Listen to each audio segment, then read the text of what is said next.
आठवले साहब जी को संघर्ष नायक बोलते हैं। मैं अभी अभी कहा आपको कि मेरे जैसा कार्यकर्ता भी नेता रामदास जी आठवले साहब को देख के तैयार हुआ है। मैं फर्स्ट नीला झंडा बाबा साहब का विचार और नेता रामदास जी आठवले साहब संघर्ष नायक, इनको देख के मैं तैयार होकर आज दक्षिण मध्य मुंबई का जिलाध्यक्ष हूँ। और आज पहला अवसर मुझे मिला कि दक्षिण मध्य मुंबई में नेता रामदास जी आठवले साहब का सत्कार करने का बहुमान ये मुझे मिला, मेरा भाग्य समझता हूँ। और आने वाले 5 साल में दक्षिण मध्य Mumbai Republic party of India नेता रामदास जी आठवले साहब का झंडा ऊपर होएगा। नगर सेवक और आमदार जरूर हम लोग लाएंगे। जिस तरह से आज उनको 3 बार चुना गया है और उन्होंने कहा कि कोई पद मिलता नहीं है, संघर्ष करके लेना पड़ता है।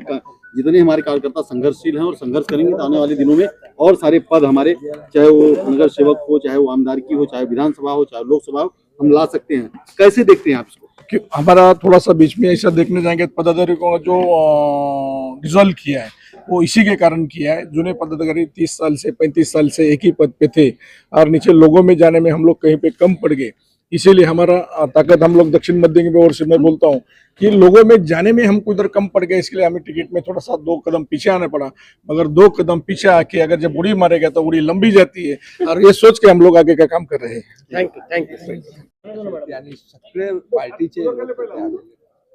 रिपब्लिकन पार्टी ऑफ इंडिया राष्ट्रीय अध्यक्ष केंद्रीय सामाजिक न्याय राज्यमंत्री रामदासजी आठवले साहेब यांची तिसऱ्यांदा राज्यसभेवर निवड झाली आणि या निवडी झाल्यानंतर त्या मुंबईमध्ये सर्वात प्रथम सत्कार करण्याचा बहुमान दक्षिण मध्य मुंबईला मिळाले आणि दक्षिण मुंबईचे सन्मान्य जिल्हाध्यक्ष संजय भाई डोळसे यांनी मोठ्या ताकदीने हा कार्यक्रम पार पडला आणि भव्य दिव्य कार्यक्रम चेंबूरकरांना बघायला मिळाला आणि निश्चितच भूतो न भविष्याचा कार्यक्रम होता आणि या कार्यक्रमाच्या माध्यमातून रिपब्लिकन पक्षाची ताकद या मुंबई शहरात आणि दक्षिण मध्य मुंबईत गाजणार आहे आणि येणाऱ्या सर्वच निवडणुकांमध्ये आरपीआयची झलक तुम्हाला दिसणार आहे।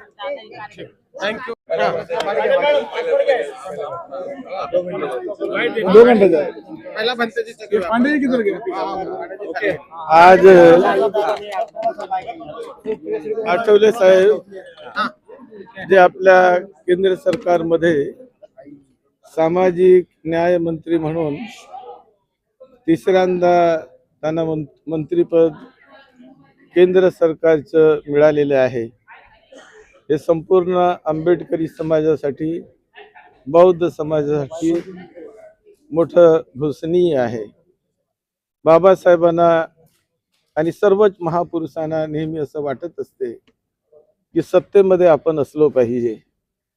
सत्ता मानवी समाजामध्ये मोठी महत्त्वाची शक्ती असते, ती अनेक माणसाच्या सुख शांतीसाठी कार्यरत असते। आणि म्हणून आपल्या बाबासाहेबांच्या आंबेडकरी समाजाचा एक खंबीर नेता म्हणून आज आठवले साहेबांची ओळख आहे। ते तळागाळात जातात, फिरतात, लोकांमध्ये जातात, आपल्या कार्यकर्त्यांच्या आणि लोकांच्या सुख दुःखामध्ये ते सहभागी होत असतात।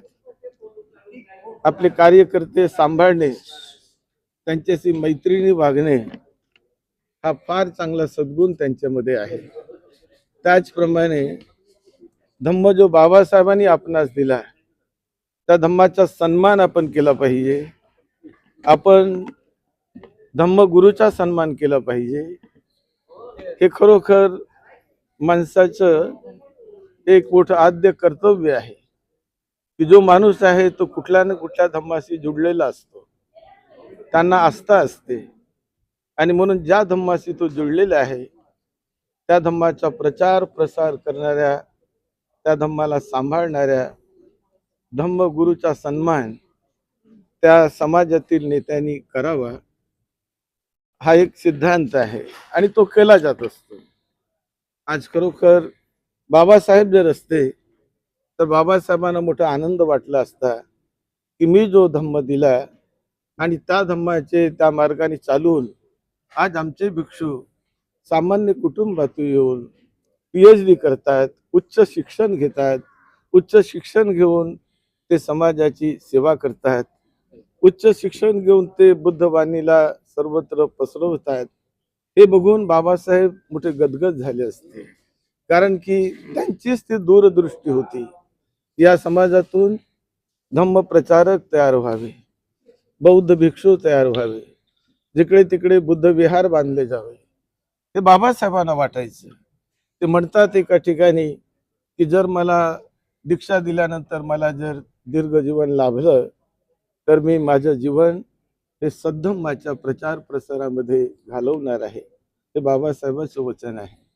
आणि आज जेव्हा त्यांच्या वचनाचं पालन करून आम्ही जे करतो, आज मी डॉक्टर राहुल बोधे म्हणून जे काही कार्य करीत आहे ते बाबासाहेबांमुळेच हा धम्म आपल्याला मिळाला. आमच्या आई वडिलांना बुद्ध नाव सुद्धा माहीत नव्हतं. कोण होते बुद्ध, काय केलं बुद्धाने, त्याच्या नावाची जाणीव सुद्धा आमच्या आजा पंजाना म्हणा आई वडिलांना माहीत नव्हती.